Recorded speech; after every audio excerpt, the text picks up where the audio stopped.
4 বছর পর ফিরে এসেছে বিটিএস নতুন অ্যালবাম নিয়ে, নতুন প্রতিশ্রুতি নিয়ে।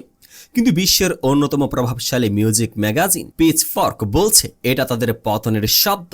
আপনি কি বিশ্বাস করবেন, নাকি এটা নিছক ও পক্ষপাতিত্ব?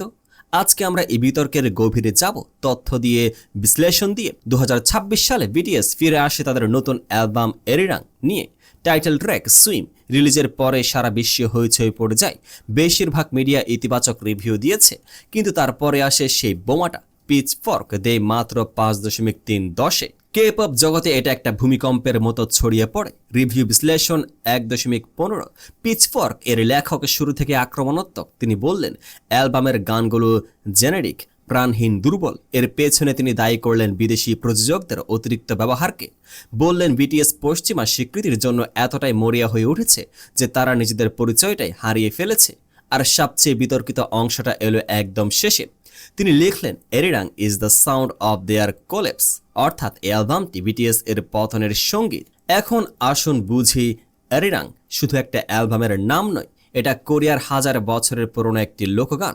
এই গান কোরিয়াদের কাছে জাতীয় পরিচয়ের প্রতীক, দুঃখ, প্রতিরোধ এবং উত্তর দক্ষিণ কোরিয়া পুনর্মিলনের স্বপ্নের সাথে জড়িত।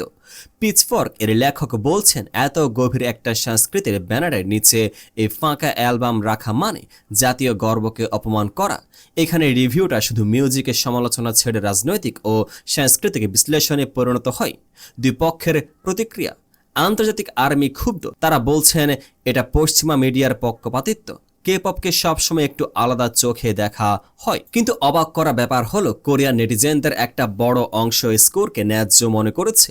তারা বলছে 5.0 থেকে 5.5 এটা মোটামুটি সঠিকই মনে হচ্ছে। কেউ বলছেন আগে একটা সিঙ্গেল ছাড়লে ভালো হতো, কেউ বলছেন অ্যালবামটা একটু লুজ মনে হয়েছে, আগের মতো ইন্টেন্সিটি নেই। এটাই হলো সবচেয়ে চিন্তার বিষয়। যখন দলের নিজের দেশের মানুষরাও সমালোচনা করছে, তখন প্রশ্নটা আরো গভীর হয়ে যায়, তাহলে সত্যিটা কি? বিটিএস কি সত্যি কোল্যাপস করেছে, নাকি এটা পিচফর্ক এর অতিরঞ্জন?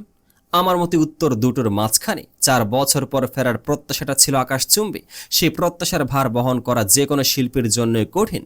বিটিএস হয়তো এবার সেই চাপে কিছুটা নুয়ে পড়েছে, কিন্তু একটা অ্যালবামে পতন এ সিদ্ধান্তে আসাটা তাড়াহুড়ো। আপনি কি মনে করেন কমেন্টে জানান। আর যদি এই বিশ্লেষণ ভালো লেগে থাকে চ্যানেলটা সাবস্ক্রাইব করতে ভুলবেন না, পেজটিকে ফলো করে পাশে থাকুন।